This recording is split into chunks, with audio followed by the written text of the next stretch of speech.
everybody, today I'm reviewing a product from e.l.f. It's $3 and it's called the Everyday Lash Collection, and this actually contains two sets of false eyelashes. One of them that I'm wearing, it's a full strip, and then also a half strip.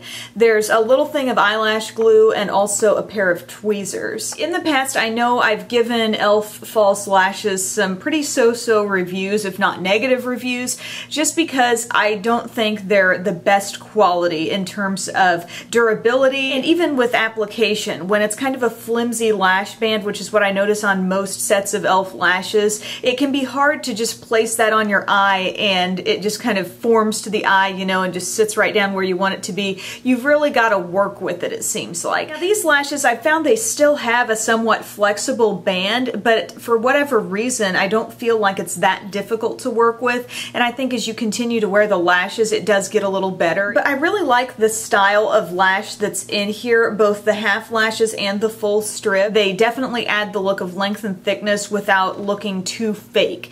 Sometimes with cheap lashes, you'll find they're cut very blunt. You know, they don't have that nice, really wispy taper to them. And these, I feel like they have mixed in a lot of different lengths. Even with the half lash, I find that very easy to blend in with my own lashes. And sometimes those, even though you think, well, it's less to worry about, maybe that'll be easier to apply, sometimes the half lashes are actually harder. And if the band is too stiff with those, sometimes that innermost part won't want to lay down and actually stay glued down. Whereas a full strip is a little bit easier to anchor all the way left to right. These stayed on really well for me. As for this full strip, that's what I'm wearing today. I find that it's very long left to right. So if you've got like massive eyes, you're in luck if you really like it to cover all the way over your entire lash line. Personally, I don't like the lash to come all the way into my tear duct. I don't like really feeling the lash and knowing it's there by having it poke into the inner corner of my eye. So I trim a little bit off, and when I do that, I like to trim from the longer side because typically lashes are tapered down, so the shorter lashes are on the inner corner and it's meant to blend in there. But if you take from the longer part, you'll still have that nice blend. But again, I didn't really notice the difficulties that I've dealt with a lot of times with e.l.f. false lashes. I really love the finished result, and I think a lot of people would, you know, because it's added length, it's added thickness,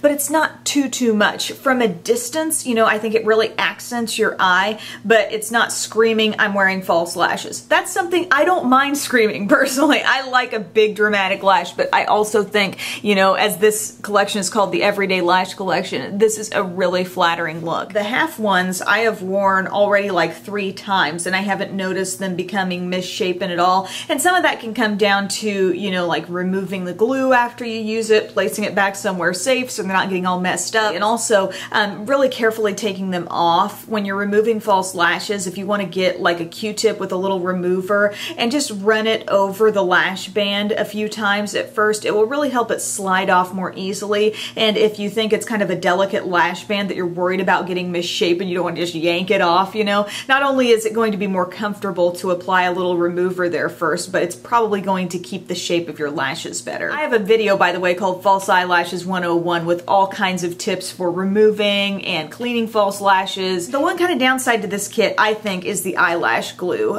It's usable. I used it today with these lashes. It's definitely holding the lashes on there. You take it out and there is a little wand there. And at first you see it apply this clear glue really nicely all across the band. But as you wait for that glue to become a little bit tacky, you know, that 30-45 seconds or so, I see it beating up. So I kind of have to go on with my finger and spread it out again, which I don't like. I feel like I'm fighting the glue a little bit. And also, it doesn't have a really nice closure to it. It's the kind of thing I can't really make it twist on, but it kind of reluctantly presses down. I love the Revlon Precision Lash Glue. That's something I can find at Walgreens, Walmart. You can order it online. I think even the Lady Moss website's selling that stuff now. The tweezers, these are okay tweezers, really. If you wanted to literally use them to tweeze hairs out, they're okay for that. I mean, I think they're well made. The ends seem to really match up nicely. They're at a little bit of an angle. They're just a little bit thick at the ends, and it's a little bit harder to maneuver these, I think, compared to my Tweezerman tweezers. Having them included in a lash kit, what they're probably thinking is, you know, is you'll grab onto your lashes and you can apply them with the tweezers. I'm a finger lash applier myself, but these still can be nice to go in and kind of tap your ends down to keep glue from sticking to your fingers. But all things considered, this is just a $3 lash kit. You you are getting the glue, the tweezers, and 2 sets of lashes. I'm very happy with the result. I do think this is a type of lash that would be beginner friendly, both for a look that's not too terribly dramatic, but just remember that I think half of the ease of use of false lashes is also getting the right glue. Really happy with those lash styles that are included in that kit. So thank you guys for watching, and I'll see you next time. Bye.